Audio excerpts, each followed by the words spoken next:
The wedding invitation sat on Marcus Webb's mahogany desk like a cruel joke.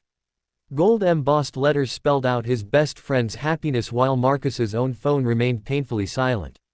At 32, he'd built an empire in commercial real estate, owned a penthouse overlooking the Chicago skyline, and could afford anything money could buy.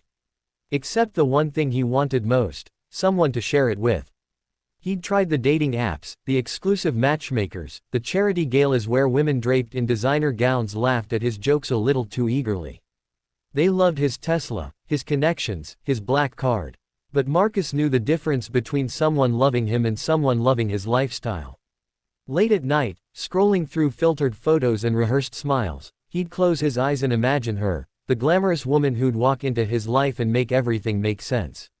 She'd be sophisticated, successful, his equal in every way. Together, they'd be the power couple he'd always envisioned. He never imagined she'd arrive with calloused hands, a threadbare coat, and her brother's wheelchair to push. It happened on a Tuesday morning that started like any other. Marcus had stopped at his favorite corner cafe, the one where they knew to start his double espresso the moment his car pulled up. He was checking emails, already mentally in his first meeting, when he heard the commotion outside.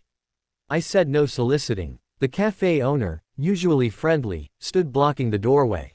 You can't just park that thing here and expect handouts. Please, sir. The voice was soft but steady, touched with an accent Marcus couldn't quite place. My brother just needs to rest for a moment. We're not asking for anything. We'll move along. Marcus looked up and felt something shift in his chest. The young woman standing before the cafe owner couldn't have been more than 25. Her clothes were clean but worn, her dark hair pulled into a simple ponytail. Behind her, a teenage boy sat in a wheelchair, his thin frame bent awkwardly, his face holding that distant look Marcus recognized from his volunteer work at the children's hospital. The boy was somewhere else, lost in his own world. The sidewalk is public property, the owner continued, his voice rising. But you're blocking my entrance, and it's bad for business. People don't want to step over wheelchairs to get their morning coffee. Something in Marcus snapped. He stood abruptly, his chair scraping against the floor. Actually, they're with me. Every head turned. The cafe owner's face flushed red. The young woman's eyes widened, dark and uncertain. Marcus walked toward them, his Italian leather shoes clicking against the pavement. I'm sorry, Mr. Webb, I didn't realize. They're my guests, Marcus said firmly. He looked at the young woman. Please, come inside. Both of you. For a moment, he thought she'd refuse. Pride flickered across her face, mingling with exhaustion and something else, a bone-deep weariness that came from fighting too many battles. Then the boy in the wheelchair made a small sound, and her expression softened. Thank you, she said quietly. That's very kind. Her name was Elena Reyes, and her brother was Daniel. Over coffee that Marcus insisted on buying, along with breakfast sandwiches that Daniel ate with single-minded focus, the story emerged in fragments. They'd come from El Salvador 3 years ago after their mother died. Elena worked 3 jobs, cleaning offices at night, waiting tables during lunch shifts, and doing alterations for a local tailor on weekends. Daniel was 17, autistic, and required constant care that their meager insurance barely covered.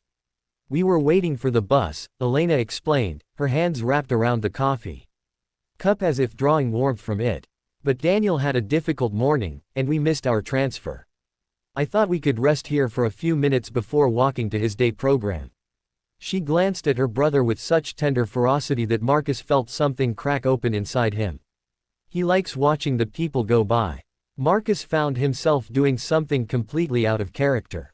Where's the day program? I'll drive you. Oh no, we couldn't. Please. The word came out more urgently than he intended.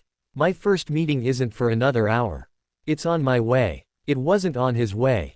He canceled the meeting entirely, driving Elena and Daniel across town to a modest building where other caregivers were dropping off their loved ones. He watched Elena help Daniel from the car with practiced efficiency, speaking to him in soft Spanish, kissing his forehead before the staff member led him inside. When she returned to the car, there were tears on her cheeks she quickly brushed away. Tuesday through Thursday are the hardest, she admitted. The rest of the week, I manage his care myself. But these 3 days, I have to choose between him and earning enough to keep us housed.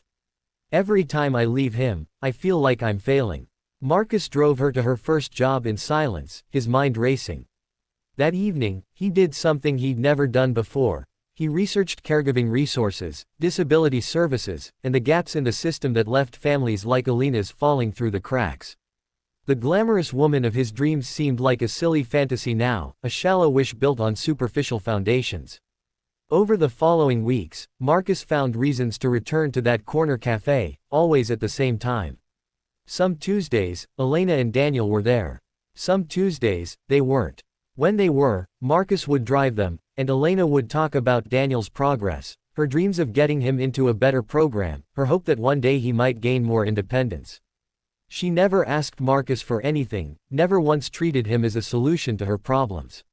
She simply accepted his help with quiet gratitude and insisted on paying him back in the only way she could. By sharing her mother's tamales that she'd made over the weekend, pressed into his hands with a smile that made his penthouse feel empty by comparison. The turning point came on a rainy Tuesday in March. Marcus arrived at the cafe to find only Elena, soaked through, her face streaked with tears. Daniel had been denied entry to his program due to budget cuts. They had nowhere to go, and Elena's shift started in an hour. "Bring him to my office," Marcus said without thinking. "Marcus, I can't. You can. I have a conference room that's free all day. Bring Daniel there. I'll work from there too." He hesitated, then added, "Please, Elena. Let me help." She looked at him for a long moment, searching his face for something. Whatever she found there made her shoulders sag with relief.